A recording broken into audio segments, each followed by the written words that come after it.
Bonjour, Johanna Roy-Rotas, je suis chargée de mission milieu humide et aquatique et biodiversité à l'Association française des EPTB, les établissements publics territoriaux de bassin. Et donc nous avons un pôle relais zone humide, le pôle relais Mars, zone humide inter et vallée alluviale, donc je vais en parler juste après. Et donc on a travaillé sur un projet sur la séquence éviter, réduire, compenser appliquée aux zones humides en partenariat avec l'agence de l'eau Seine-Normandie et la DRIO. J'ai mis une petite diapo sur l'AFEPTB, puisque l'AFEPTB regroupe 32 membres, donc 30 EPTB et 2 membres historiques. Et en fait, elle a vocation à évoluer, puisqu'elle est à l'origine de la création d'une nouvelle association, l'ADEM, l'Association nationale des élus des bassins, qui s'est créée en 2017 et qui a vocation à rassembler plus largement les acteurs autour de la gestion de l'eau à l'échelle du bassin versant. Donc pas que les EPTB, donc plus largement. Et donc pour vous dire qu'à partir de l'année prochaine, sûrement au premier trimestre, les deux associations vont fusionner et il ne restera que l'ADEM. Un mot aussi sur les pôles relais zone humide, puisque c'est un dispositif qui a été créé en 2001 dans le cadre du premier plan national d'action en faveur des milieux humides. Donc il y a 5 pôles relais zone humide, chacun dédié à un type de zone humide en particulier et chacun porté par une structure différente ou un consortium de structures. Donc là, je les ai listés, le pôle relais lagune méditerranéenne, le pôle relais zone humide tropicale, le pôle relais tourbière, le pôle relais marée atlantique Manche et mer du Nord et donc celui que l'on anime, le pôle relais Mars, zone humide intérieure et vallée alluviale. Et donc quelques mots sur les missions des pôles relais, sachant que je ne l'ai pas dit juste avant, mais c'est un dispositif qui est coordonné par l'AFB. Donc les pôles relais ont vocation à recueillir et diffuser des connaissances relatives aux zones humides, à participer à l'animation d'un réseau d'acteurs et à appuyer la mise en œuvre des politiques en faveur des milieux humides. Donc cela passe par des sites internet que l'on anime, chaque pôle relais a son site internet, met de l'actualité sur ce site internet. On a également des bases documentaires qui permettent de recenser de la documentation plus ou moins spécifique au type de zone humide qu'on a dans notre pôle relais. On a des outils également de diffusion, notamment des newsletters. Et puis on participe également à l'organisation de la journée mondiale des zones humides. On peut également organiser des journées techniques. Donc, nous, on avait organisé une journée sur l'application de la séquence ERC en zone humide à Beauvais le 14 novembre. Donc vous pouvez retrouver tous ces éléments de documentation, d'actualité sur le site internet. J'ai également mis quelques éléments de contexte sur la séquence ERC, notamment avec la loi biodiversité qui avait été votée en 2016, tout en sachant donc, que la séquence ERC était déjà présente dans la loi relative à la protection de la nature de 1976, mais qu'à l'époque, la compensation était un dispositif facultatif, il n'était pas obligatoire. On a eu donc une doctrine nationale publiée en 2012 avec des lignes directrices pour étayer cette doctrine qui a été publiée en 2013. La démarche d'expérimentation menée par le ministère, à l'époque je ne sais plus comment il s'appelait, mais le ministère de l'Environnement, en 2008 avec 4 démarches d'expérimentation d'offres de compensation.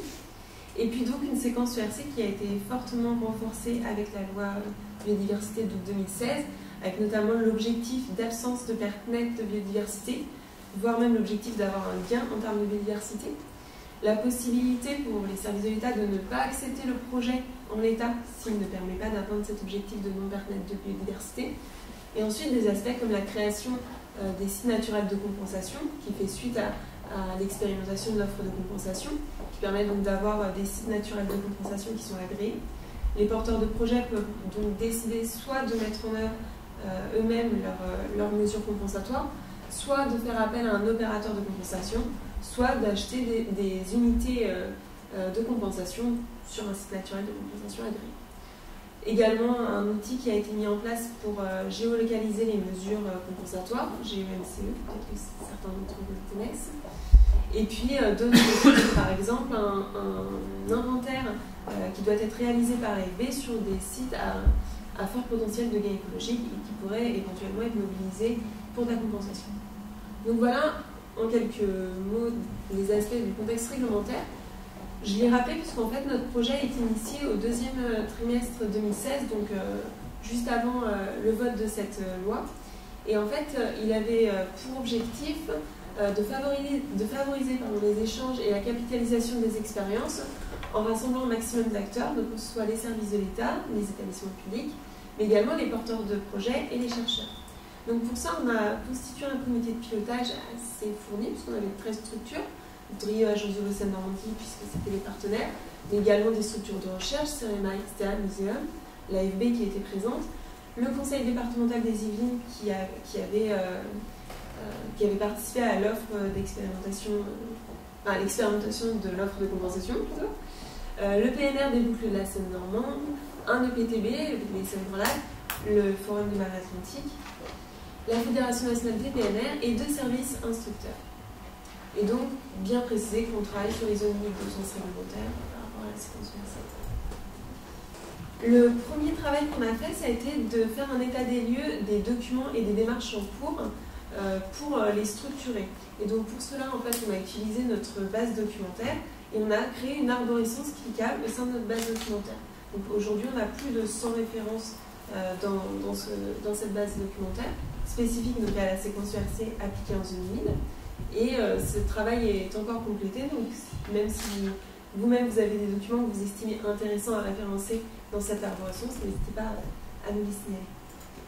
Donc voilà la forme de cette arborescence, avec plusieurs entrées, donc les documents de cadrage, qui sont déclinés soit nationaux, soit locaux, des éléments pour cartographier et caractériser les mesures URC ou les zones humides, des guides plutôt sur la thématique générale de la séquence URC ou plutôt spécifiques à certains secteurs d'activité, des aspects plutôt sur les études et innovations, et puis plutôt des aspects sur l'application. Et donc en fait, on peut cliquer sur chacun de ces sous-menus pour accéder aux différentes ressources. Donc, par exemple, si on veut cliquer sur la partie mesure ERC, ça nous permet d'avoir la liste des documents qui sont référenciés. Alors là, c'est un peu petit, on ne voit pas très bien. Mais sur la partie mesure ERC, on trouve le guide qui a été publié par le ministère sur le guide d'aide à la définition des mesures définant de réduction de compensation. Et on peut télécharger le document. On peut également cliquer par exemple sur les zones humides dans la partie cartographie et caractérisation et on aura le guide de la méthode d'évaluation des fonctions des zones humides qui sera présenté juste après. Et donc pareil, on peut télécharger ce guide. J'ai également sélectionné dans la partie stratégie et perspective 2 rapports qui ont été publiés récemment. Le rapport de la commission d'enquête sénatoriale sur la réalité des mesures de compensation dans les grands projets d'infrastructure, qui a été publié en 2017. Et puis le rapport d'information sur la mise en œuvre de la loi biodiversité qui a été rédigé en 2018 par la commission du développement durable et de l'aménagement du territoire de l'Assemblée nationale. Donc voilà pour le type de document qu'on peut retrouver dans cette table. La deuxième partie de ce travail a été de réaliser un questionnaire à destination des porteurs de projets qui a été donc diffusé sur l'ensemble du bassin Seine-Normandie. L'idée, c'était d'avoir le retour d'expérience et la vision des porteurs de projets sur l'application de la séquence ERC en zone humide. Donc pour cela, on a vraiment cherché à avoir des maîtres d'ouvrage au profil assez différents, donc à la fois des entre guillemets, gros porteurs de projets qui vont avoir des aménagements sur l'ensemble du territoire français, mais également des porteurs de projets plutôt sur le bassin Seine-Normandie et d'autres plus petits, des collectivités ou des aménageurs qui vont avoir un projet qui ponctuellement va impacter les zones humides. Donc on avait fait un questionnaire d'environ une trentaine de questions qui portaient à la fois sur les difficultés qu'ils pouvaient rencontrer, mais également sur les outils qu'ils pouvaient utiliser, leurs besoins, leurs suggestions de solutions, les autres acteurs avec lesquels ils travaillent. On a eu 35 réponses sur ce questionnaire, donc avec un panel de maîtres d'ouvrage assez variés comme vous pouvez le rechercher. Et donc là, j'ai choisi certains éléments à vous exposer par rapport à ce questionnaire, donc notamment sur le SDAGE. On n'avait finalement qu'un tiers des porteurs de projets qui citaient spontanément le SDAGE. C'était une question ouverte où on leur demandait quel schéma, quel document ils consultent, et donc ils nous citaient le SDAGE que pour un tiers d'entre eux. On leur demandait aussi comment ils appréhendaient le SDAGE. Finalement, 73% d'entre eux nous répondaient que c'est un document assez facile, voire très facile à comprendre. Par contre, dans l'application, maintenant, on ne tombe plus qu'à 26%. C'est logique. Après, quand on creuse un peu, on avait une question où on leur demandait si la distinction entre les différents types de mesures, d'évitement, de réduction, de compensation et également d'accompagnement, comment ils l'estimaient. Et finalement, la moitié l'estime assez difficile. Et quand on regarde un petit peu dans le détail, on en a 25 qui nous disaient qu'ils trouvaient le stage assez facile ou très facile à comprendre. Et finalement, parmi ceux-là, il y en a la moitié qui estime que la distinction entre évitement, réduction, compensation, accompagnement est assez difficile à faire. Donc finalement, on peut se dire que le stage n'est peut-être pas si facile à comprendre, ou d'une manière générale, que cette séquence n'est peut-être pas si facile à comprendre. Et là, on retrouve tout l'intérêt d'un document comme celui qui est paru au début de l'année, le guide du ministère sur la définition des différentes phases évitement, réduction, compensation. Il y avait également des questions sur leur relation avec les services instructeurs. Et ce qui est plutôt positif, c'est qu'il en ressort que 94% d'entre eux prennent un contact avec les services instructeurs au préalable à toute démarche en zone humide. Donc ça, c'est quelque chose de quand même très positif.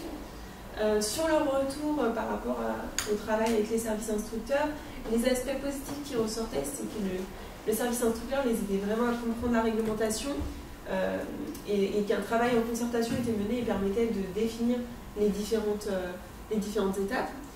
Par contre, ce qui a été relevé, c'est pour les porteurs de projets qui sont sur plusieurs départements, les disparités d'un département à l'autre, et puis également parfois le manque de moyens ou de disponibilité des services instructeurs qui pouvaient retarder notamment les procédures. Parmi les porteurs de projets qui nous avaient répondu, 5 ont vu leur projet refusé dans un premier temps, puis accepté pour 2 d'entre eux suite aux discussions. Après, on avait également des questions pour savoir avec quels autres acteurs ils travaillaient. Donc là, parmi les acteurs qui étaient cités, il y avait les SEN, les porteurs de SAGE, les PNR, l'AFB, les collectivités locales. Voilà, parmi ceux qui étaient cités le plus souvent. On leur demandait aussi leur point de vue par rapport à la séquence ERC.